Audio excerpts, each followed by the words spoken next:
hey, I'm moving, so you guys get some quick hit reviews. Stay tuned.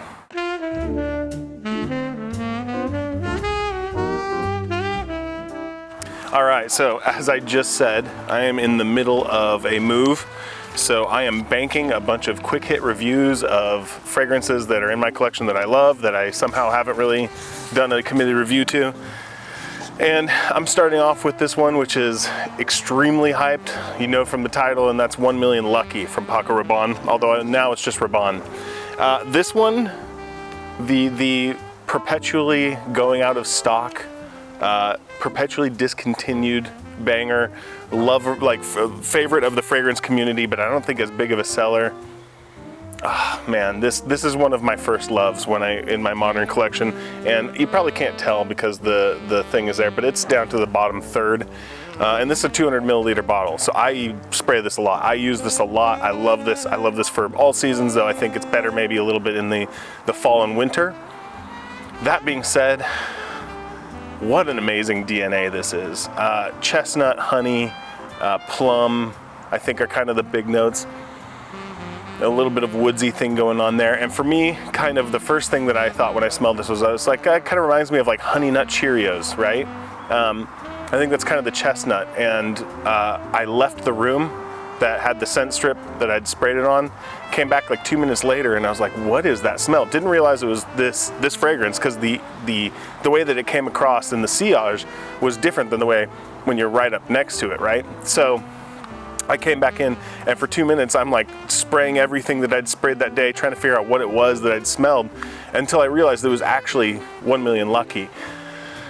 Listen, I know this thing is hyped. I know it's probably anyone who's watching this has either smelled it or has a bottle or has smelled it and hates it, but there's a reason why this thing is so hyped, and I think it's because it's warranted. This is like one of my favorite scents that I think kind of goes into this like salon sort of accord. I know there's like a barbershop accord. I think plum with its dark fruitiness can kind of come across a little bit like something that you smell in a salon or a spa. So it kind of gives it this kind of classier element to it, but the sweetness is really appealing. I really can't gush about it enough. It's actually one of the few things that I actually have a backup bottle of. I have a sealed 200 milliliter bottle of this stuff. I might pick up another one just because I like it that much. And at this point, I've shown that I wear it common enough, but man, this is one of those ones, I think it is like discontinued and they're running through stock, so I think it is going to be going away here soon, which just seems crazy to me, because I think this is the best in the line. I know people like 1 Million Privé, never got to smell that one, unfortunately. If you have a bottle of it and you're willing to send me a sample, hit me up, because I would love to know what I'm missing there. But for what's out there right now in the 1 Million line, I think Lucky is the best, and it's not even close. I do like some of the newer stuff that they've done as well, but this is just on a whole different level. And I kind of wish they would just do more in this vein. You know, they have all these like elixirs and everything of the regular 1 Million line, but man, give some love to Lucky, because Lucky just smells absolutely incredible. So this one, I think this would be a great date night fragrance. I think this would be a great event fragrance. Might be it might be a little bit too much of a presence for like a signature office scent. I feel like it's a little too much. It's a little attention commanding, I think, for that. With something in the office, I would want it to be something that kind of pleasantly tucks into everything else. This is going to stand out. So if that's your goal, I guess you could go for this. This is one of those things that people will smell and they'll identify it as you, because it is such a significant scent and presence, like I mentioned.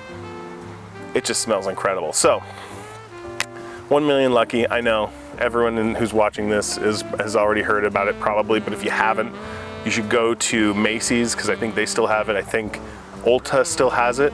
See if you can get a sample to sniff it. And then in my opinion, you should buy it. Like I said, I'll probably track down another bottle just to make sure that I have it for a good long time, because I think it smells incredible. Actually, you know what's funny about that though? I actually thought that the Wanted EDP, the one that came out in the silver bottle, I think it's Wanted EDP. That one to me doesn't smell like Lucky, but it smells like a flanker of Lucky. Like there's something about it that comes across striking me like Lucky. When I smelled it, I was like, oh, okay.